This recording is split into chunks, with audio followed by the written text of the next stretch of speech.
Okay, you may start. Today. Okay. 5:30 kayo. Reporting. Isa tong klaseng task na gagawin nyo bilang isang group para makakuha ng marka. Alam kong lahat kayo ay nakapag-reporting na. Yung tatayo kayo sa harap para i-report kung ano man ang nakasulat sa Manila paper nyo. Okay guys, good morning. Listen, look, and listen and learn. Pero di tayo dyan nagtatapos.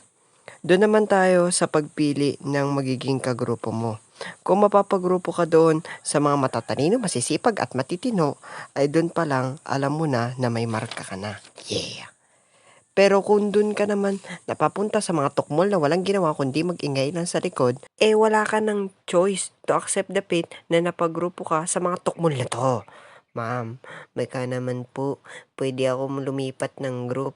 No, anak, this is the time para tumayo ka sa sarili mong paa. What if suntukin ko utak mo? Di ko syempre sinabi yun. Ayoko mangyari yung nangyari din kay Tiger. Isipin mo yun, Tiger.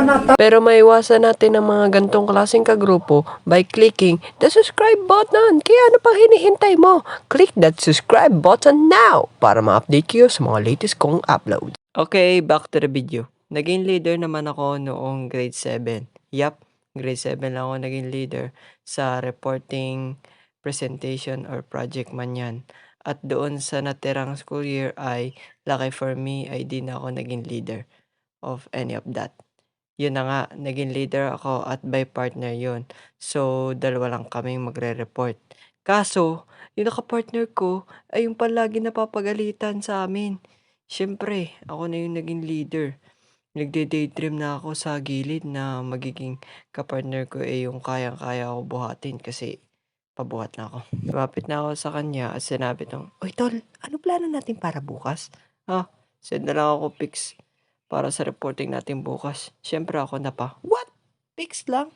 Baka naman pwede ka rin magbigay ng konting information o idea. Baka di pics tungkol sa reporting natin ang isend mo.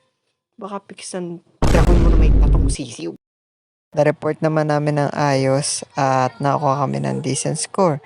Kaya salamat sa panonood at huwag niyo kalimutang mag-like, share, comment, and subscribe. Love you.